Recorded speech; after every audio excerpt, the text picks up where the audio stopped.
Hola, bienvenidos a nuestro diálogo semanal con Helga Seplarush, fundadora y presidente del Instituto Schiller. Hoy es 1 de mayo de 2024. Soy Harley Schlanger y seré su anfitrión.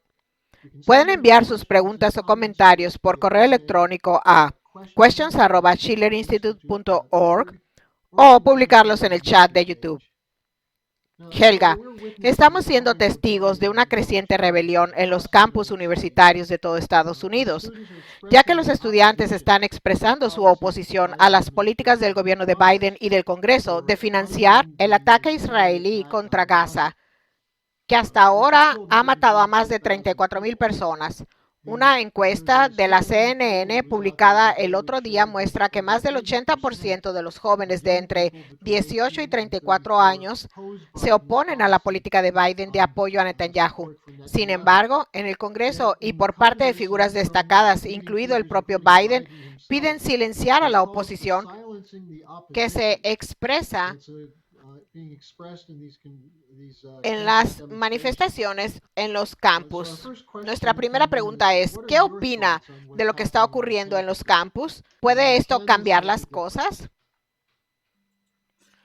Lo que estamos viviendo es que la generación más joven, los estudiantes, pero también otros, obviamente no se ha dejado sobornar por una élite corrupta y ha mantenido su sentido absoluto de lo que está bien y de lo que está mal. Y creo que será extremadamente importante que haya algunas personas en la llamada élite que tengan el valor de hacer lo mismo y que apoyen a los estudiantes, como han hecho algunos, pero se necesita hacer más, porque estamos en una situación estratégica donde claramente los esfuerzos para mantener la estructura de poder del mundo unipolar, promoviendo la guerra de Ucrania, promoviendo la guerra en Oriente Medio, tratando de extender la OTAN global. Todos estos son esfuerzos para mantener y ampliar el orden existente. Estos no van a tener éxito. No hay manera en este universo en que el esfuerzo para volver a un status quo donde Estados Unidos es la policía del mundo y los aliados europeos son solo esclavos serviles y que el mundo puede ser dirigido por una supuesta e imaginaria superioridad moral de Occidente, creo que esto se acabó. Y ahora la gran pregunta es, seguro, los esfuerzos para reprimir a los estudiantes por parte de la policía, amenazando con suspenderlos de su escuela, expulsándolos incluso de sus dormitorios para que no puedan volver a sus dormitorios. Esto se hace bajo la presión de los fondos de cobertura y las corporaciones que amenazan con cortar el financiamiento a las universidades y naturalmente bajo la presión de algunos elementos en el Congreso. Eso no tendrá éxito. Lo que hará es aumentar la polarización. Hará aún más difícil encontrar una solución diplomática, una manera de resolver esto de forma pacífica. Y creo que solo aumenta el peligro de una polarización total.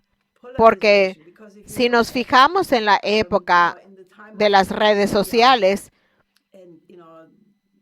ya no se pueden controlar a los medios de comunicación como hace unos años.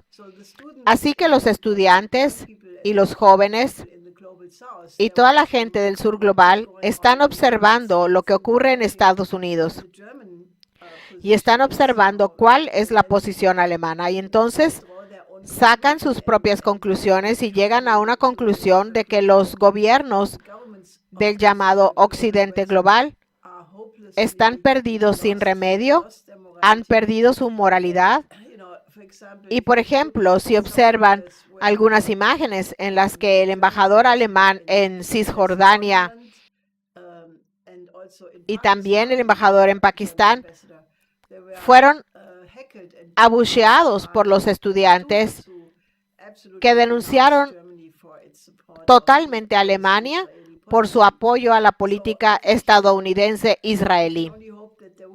Así que tengo la esperanza de que haya estadounidenses razonables, estadounidenses como los diferentes miembros de veteranos profesionales de inteligencia por la cordura, VIPs.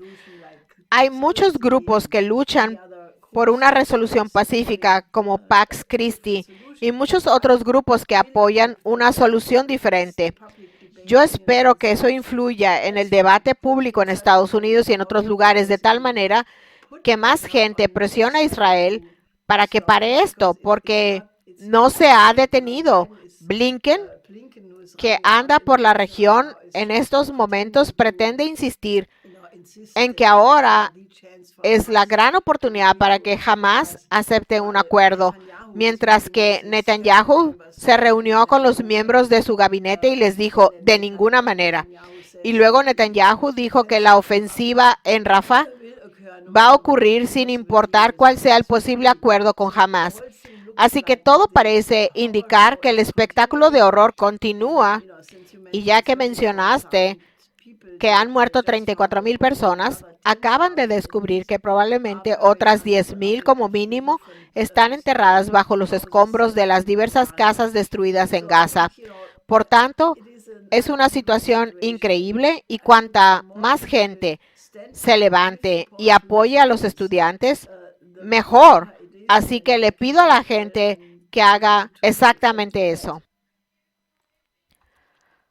Tenemos algunas preguntas que demuestran exactamente lo que dice sobre la polarización y la respuesta a escala internacional. Permíteme empezar con una que recibí de un contacto de Camerún que decía, hemos visto videos de la policía antidisturbios del Departamento de Policía de Nueva York irrumpiendo en el Hamilton Hall de la Universidad de Columbia, quebrando ventanas para entrar y detuvieron a más de 100 personas. A mis colegas y a mí nos gustaría preguntarle al presidente Biden y a todos los que piden que se silencie a los estudiantes, ¿dónde está la democracia de la que siempre están gritando? Yo creo que muestra su verdadera cara. Ya saben, la democracia, aunque puede ser un concepto bonito y seguro que lo era en la antigua Grecia, aunque allí los sofistas empezaron a darle mala fama, ya entonces, pero en realidad la democracia se ha desvanecido paso a paso durante mucho tiempo y realmente no tenemos un orden basado en reglas, sino que tenemos gobiernos del llamado Occidente colectivo que manipulan las reglas según les parece necesario. Eso es lo que trato de decir, que debería haber personas adultas y pueden ser muy jóvenes. Se puede ser adulto a una edad muy temprana, pero debería haber personas que reconozcan que tener una línea tan dura, usar a la policía antidisturbios contra estudiantes que se manifiestan, que no han sido violentos, eso es un hecho.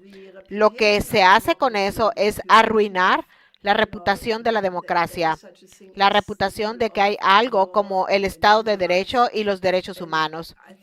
Y creo que esto es un daño potencialmente irreparable que solo puede conducir a un baño de sangre o a una revolución. No conduce a una negociación pacífica.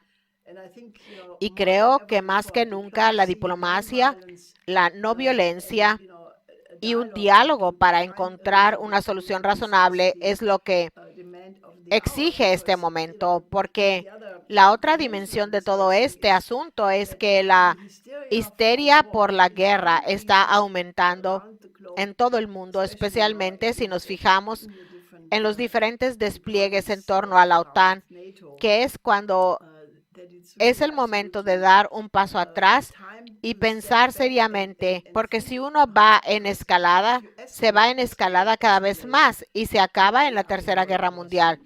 Y creo que esa es una dimensión del conflicto, de modo que si la democracia queda desacreditada a los ojos de todo el mundo, como está ocurriendo ahora mismo, esto tiene implicaciones estratégicas. Ahora, sobre la cuestión de lo que está sucediendo en los campus, hubo un informe en Fox News que anoche hubo una contrapropuesta en UCLA en Los Ángeles y uno de los estudiantes le dijo a Fox News que los integrantes de esta no eran estudiantes, sino que querían crear un pretexto para atraer a la policía. Ahora, tenemos una pregunta de Arnold en Michigan que pregunta, ¿qué operaciones se han puesto en marcha para que las manifestaciones se vuelvan feas e incluso violentas? Aunque no tengo los detalles sobre lo que ocurrió en Los Ángeles, si nos fijamos en la historia de los conflictos, no solo en Estados Unidos, sino a escala internacional, las operaciones de falsa bandera, las provocaciones, las contrapandillas, las operaciones de pandillas y contrapandillas. Ese ha sido el repertorio de los imperios para mantener el control. Así que creo que todos debemos vigilar esto con urgencia y debemos exigir que no se abandone la no violencia. En Alemania está circulando ahora un video en el que se ve que unos periodistas del segundo canal de televisión implantaron a alguien en una manifestación pacífica de agricultores hace unas semanas cuando tenían una manifestación contra las medidas del gobierno y de la Unión Europea. Y eran bastante pacíficos y seguían con su manifestación. De repente, aparece un tipo con un cartel en el que se podía leer más armas para Ucrania, tal vez los misiles Taurus o algo así. Y de repente, los equipos de televisión enfocaron con sus cámaras a este tipo desde un ángulo tal que parecía que formaba parte de la manifestación de los granjeros. Entonces, algunos granjeros cercanos reconocieron el fraude y señalaron que este tipo no era uno de ellos. Y entonces se pudo ver en el video cómo el equipo de televisión llevó cuidadosamente a este tipo detrás de alguna línea para protegerlo de la furia que provocó. Ahora, esto es un esfuerzo flagrante de cómo se intenta infiltrar a provocadores en una manifestación pacífica. Y creo que estas tácticas están bien documentadas y probablemente sería útil que la gente recopilara una historia de tales provocaciones a nivel internacional, donde de repente las manifestaciones pacíficas se volvieron violentas porque había algún agente provocador o alguna otra provocación, y sería muy útil difundir estos ejemplos históricos. Hay muchos de ellos para inocular a la gente contra tales provocaciones. Estamos hablando con Helga Seblarush. Ustedes pueden enviar todavía sus preguntas a questions@schillerinstitute.org. Helga, el lunes por la noche se produjo un incidente en el que el ministro de Finanzas de Israel, Bezalel Smotrich, pidió la aniquilación total de las ciudades de Gaza, incluida Rafa, citando un pasaje bíblico sobre Amalek, sobre la aniquilación del pueblo de Amalek, que el ataque no dejó ni un hombre ni una mujer con vida. Nos llegó una pregunta de Texas en la que la persona escribe: esta declaración viola las medidas provisionales dictadas por el Tribunal Internacional de Justicia. ¿Actuarán antes de que muera más gente? Permítanme añadir que el periódico israelí Haaretz publicó hoy un editorial en el que pide que saquen a Smotrich del gabinete por sus repetidos llamados al genocidio. Sí, creo que eso está muy claro, y la Corte Internacional de Justicia, no sé cuáles son los procedimientos, puede responder in situ por sí misma, o si necesita que algún gobierno como el sudafricano o el nicaragüense exija que se actúe. Pero creo que esto es tan absolutamente 100% obvio que no hay margen de duda.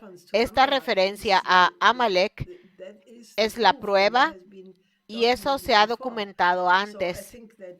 Creo que la comunidad internacional debería realmente enfocarse en esto porque está muy claro que Netanyahu está intentando prolongar la guerra, porque si hubiera nuevas elecciones perdería y entonces podría enfrentarse a problemas legales. Así que creo que es definitivamente una situación que requiere una intervención urgente desde el exterior. Y Netanyahu ha dicho que pase lo que pase con las supuestas negociaciones con Hamas ahora mismo, creo que se están llevando a cabo en Egipto, en el Cairo ahora mismo. Que pase lo que pase, atacará a Rafa. Y todos los planes, el comportamiento ridículo de algunos gobiernos que están lanzando alimentos y otros tipos de ayuda humanitaria desde aviones a Palestina. En muchos casos, incluso han matado a gente porque fue golpeada por accidente o porque están tan desesperadas por conseguir la poca comida y al mismo tiempo le están entregando más armas a Israel para que continúe la matanza. Eso definitivamente tiene que parar y creo que la demanda internacional está muy claro que solo puede venir del exterior y ha habido un tremendo fracaso porque Estados Unidos está apoyando a Israel. Eso está muy claro. Mencionaste antes los ejercicios militares de la OTAN y las provocaciones bélicas de Occidente. Tenemos una pregunta de Irlanda. La persona escribe, parece que los gobiernos de la OTAN no tienen precaución en el lenguaje que usan sobre la guerra con Rusia. La respuesta rusa ha sido en su mayor parte moderada, pero a los que hablan de guerra no les preocupa que pasar de hablar de estar preparados para la guerra a enviar tropas pueda ser una provocación que vaya demasiado lejos. Creo que obviamente no, de lo contrario, no serían tan irresponsables al hablar de todo esto, ya saben. Quiero decir, cuando uno oye a algunos de estos políticos, estoy totalmente convencida de que tienen un tornillo suelto en la cabeza, porque ¿cómo pueden hablar de guerra nuclear? El ministro de Asuntos Exteriores de Hungría, Szijjártó, acaba de estar en Dushanbe, donde advirtió muy claramente que toda esta histeria sobre la guerra contra Rusia, el uso de armas nucleares, está creando tal frenesí, tal alboroto, que podría conducir a eso a muy corto plazo.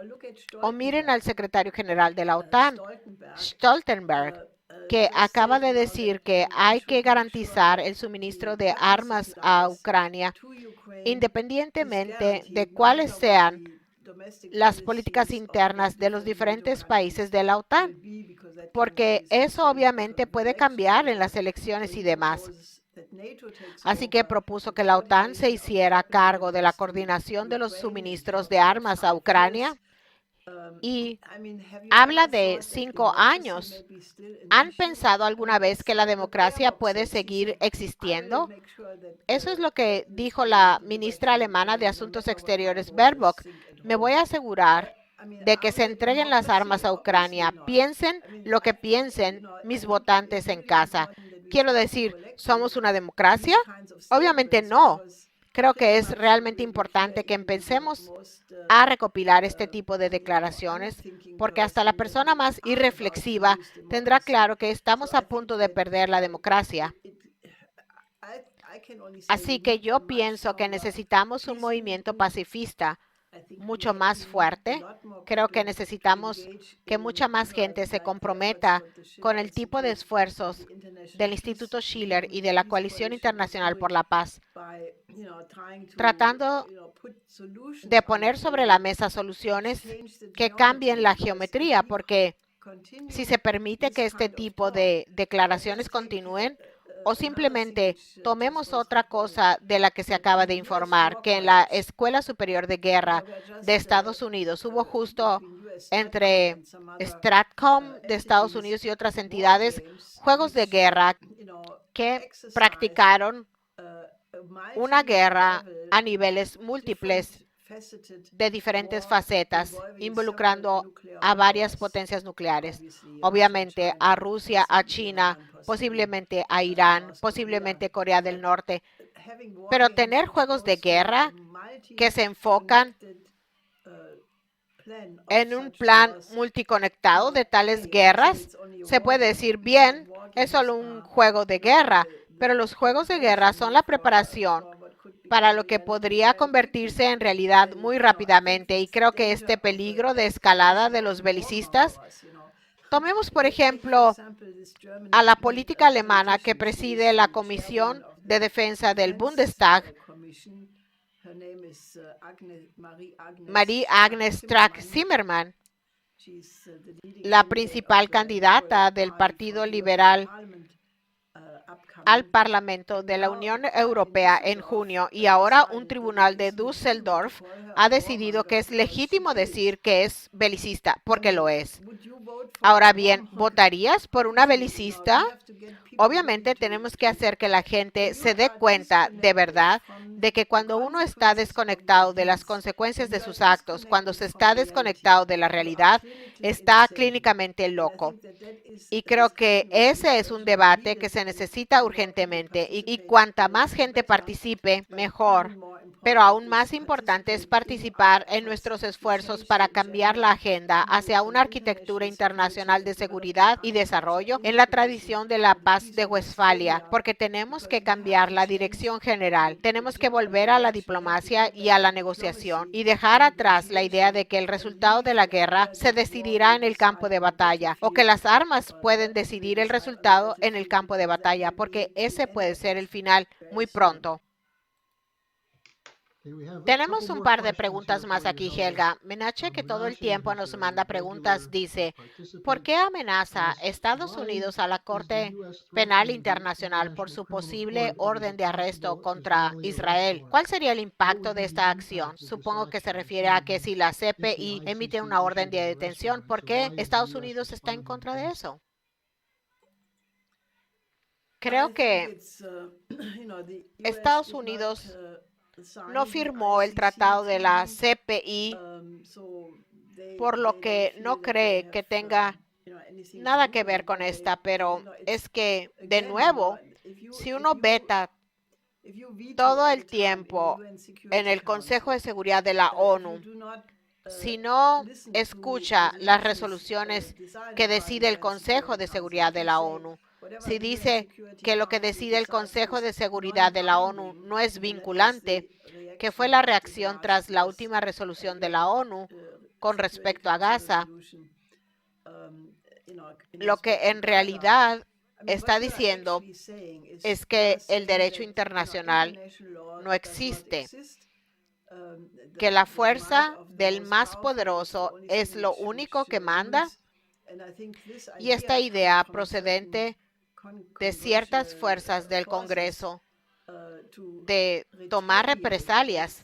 Quiero decir, la CPI, debo decirlo, no tiene una buena reputación porque solía ser conocida como la corte que solo procesa a líderes africanos. Y de hecho, en su registro histórico, nunca ha procesado a nadie que pertenezca a la élite de Occidente, por así decirlo.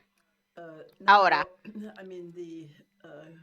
la situación es tal que hizo una orden de arresto que emitió una contra Putin y nadie protestó contra eso. Así que solo el que haya la posibilidad de que pudiera hacer eso contra figuras israelíes es demasiado para algunas personas que obviamente no creen en la idea de que hay una ley internacional que es superior a la ley nacional y dicen, no, nosotros somos la policía y vamos a tomar represalias contra los jueces. Ahora bien, no sé qué provocó que la Corte Internacional de Justicia, que no es la CPI, sino la CIJ, pues este es un organismo de la ONU y son dos tribunales diferentes. Ayer, la CIJ emitió un fallo rechazando medidas inmediatas contra el gobierno alemán en el caso que fue presentado por Nicaragua por las entregas de armas y por lo tanto ayudando al genocidio contra Gaza. Así que la CIJ no dictó una sentencia prohibiendo a Alemania hacer eso. Sin embargo, no desestimó el caso y ahora se investigará y eso puede llevar muchos meses o incluso años, por lo que no tendrá un impacto inmediato en la catástrofe actual. No sé por qué hicieron eso. ¿Los han amenazado? No lo sé. Es una muy buena pregunta. Está muy clara la estrategia del gobierno alemán, que ha cambiado de táctica. Antes se negaban arrogantemente de cualquier insinuación de ese tipo. Y más recientemente han cambiado diciendo, ya estamos reduciendo la venta de armas y solo estamos vendiendo cosas que no son realmente armas, son solo cascos y otras cosas. Así que están tratando de enmascarar su propio apoyo, pero no creo que se salgan con la suya, porque el mundo moral está tan molesto por lo que está sucediendo que solo será más y más a la alienación del sur global que está viendo todo esto. Es muy malo, pero mi esperanza sigue siendo, y no renuncio a esta esperanza, que podamos encontrar una manera de conseguir que los países del sur global y los países del llamado occidente colectivo cooperen, porque esa es la única manera. Pero cuantas más acciones de este tipo, como amenazar con tomar represalias contra la CPI o tratar de influir de algún modo en la situación, solo conducirán a una mayor polarización y son perjudiciales para la idea de que haya una resolución pacífica. He aquí una pregunta que ahonda en la filosofía política. El autor de la pregunta escribe, hay mucha confusión sobre la palabra democracia, pero técnicamente Estados Unidos es una república que elige a sus funcionarios a través de la democracia, pero es una república. Los padres fundadores discutieron mucho sobre esto. ¿Puede decirnos algo al respecto? Sí. La democracia, aunque es la vaca sagrada de la gente que lucha por un mundo unipolar, en realidad no es tan respetada históricamente. Por ejemplo, Platón y Tucídides, por cierto, concluyeron que la democracia no es más que la otra cara de la moneda de la tiranía, porque ellos decían que la democracia no funciona porque en esta se tiene el gobierno de los muchos, lo que no se puede hacer. Por ejemplo, si se gobierna de una manera democrática básica sobre cada tema, no se llega a ninguna parte, porque cada poste de luz que se pone en la calle, cada persona que se nombra, cada pequeño detalle tendría que tener el voto de la mayoría y obviamente eso no funciona. Así que creo que la democracia es realmente la otra cara de lo que en realidad es una tiranía. Pueden encontrar muchos ejemplos. Por ejemplo, ¿siguen siendo Estados Unidos una democracia o se ha convertido en una plutocracia? Si se necesitan tantos millones de dólares para conseguir un escaño en el Congreso, si se necesitan tantos millones para un escaño en el Senado, si se consigue realmente el dinero suficiente para llegar a presidente, no sé si democracia es realmente el término adecuado para caracterizarlo, y por muy buenas razones. La idea de que Estados Unidos se fundó como una república es un concepto superior, porque fue Nicolás de Cusa, el gran filósofo y pensador alemán del siglo XV, el primero en desarrollar el concepto de un sistema representativo, según el cual el representante electo se encuentra en una relación jurídica recíproca en la que representa los intereses del Estado, del gobierno, con respecto a los votantes, al pueblo, pero al mismo tiempo representa los intereses de sus electores frente al gobierno. Así que está en esta posición representativa recíproca, y eso es lo que realmente significa el republicanismo. Y eso fue lo que se estableció con la Revolución Americana y la Constitución de Estados Unidos. Entonces, el problema naturalmente es si se tiene representantes que tienen esta responsabilidad recíproca, pero básicamente están siguiendo un código diferente, que para ser reelegidos tienen que seguir las reglas del club o serán expulsados. Y lo mismo ocurre en Alemania, donde muchos diputados me han dicho a lo largo de los años: lo que dices es muy interesante, pero no puedo plantearlo en mi facción, porque nunca me volverían a proponer para mi distrito electoral si siquiera mencionara esto.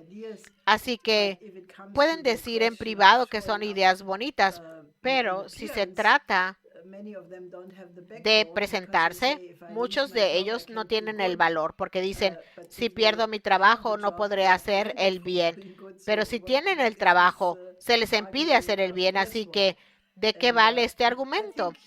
Creo que el problema es que se puede culpar al gobierno y se puede culpar al Congreso, pero mi difunto esposo, Lyndon LaRouche, siempre decía que la culpa es del pueblo, porque si seguimos eligiendo a personas que son absolutamente inadecuadas para el cargo y que claramente obedecen a intereses diferentes de los de la gente que los elige, entonces es en gran parte culpa de la población que permite que esto ocurra.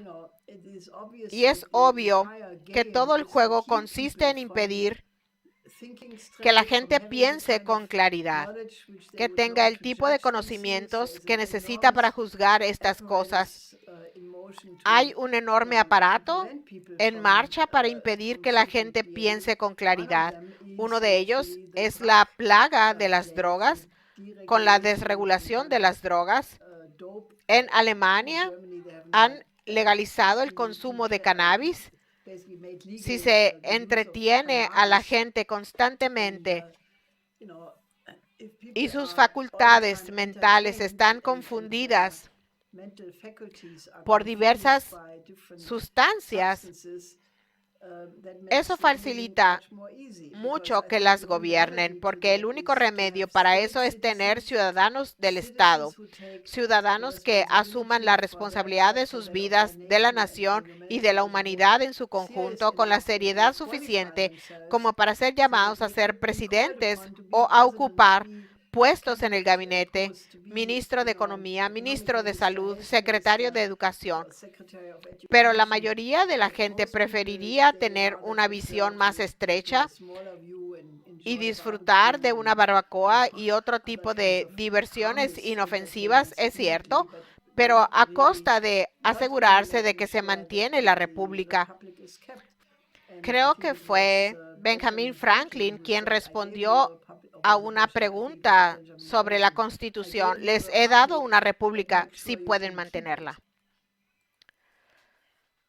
Una de las mejores críticas a la democracia vino de William Shakespeare en la obra Julio César, que además de Platón, Shakespeare también tuvo influencia en los padres fundadores. En la escena después del asesinato de César, donde primero Bruto se dirige a la multitud y la multitud aclama a Bruto, pero luego llega Marco Antonio, se burla del argumento de Bruto y la multitud ahora pide la cabeza de Bruto.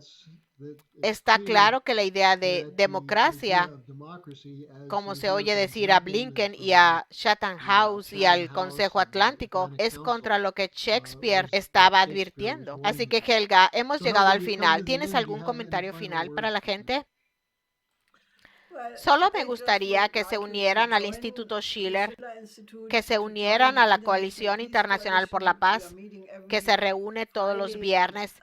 Si nos escriben, les diremos cómo pueden participar, porque estamos en una situación en la que las protestas de los estudiantes, especialmente en Estados Unidos, pero también está ocurriendo en varios países europeos.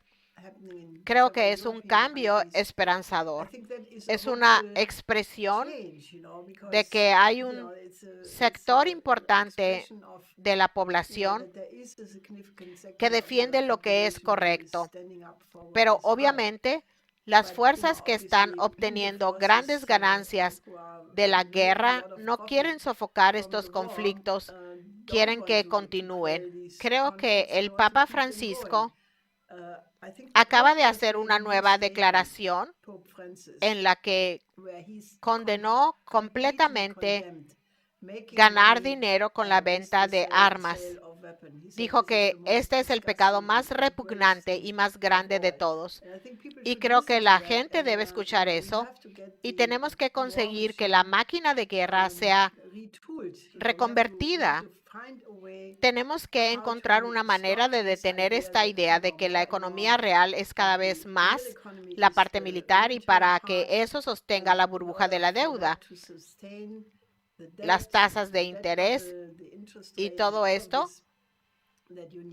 Se necesita tener una guerra permanente, una guerra tras otra. Ese ciclo va a conducir a la destrucción de la humanidad a corto plazo si no lo cambiamos. Así que únanse a nuestros esfuerzos y eso es lo mejor que puedo decirles. Muy bien, nos vemos la otra semana, Helga.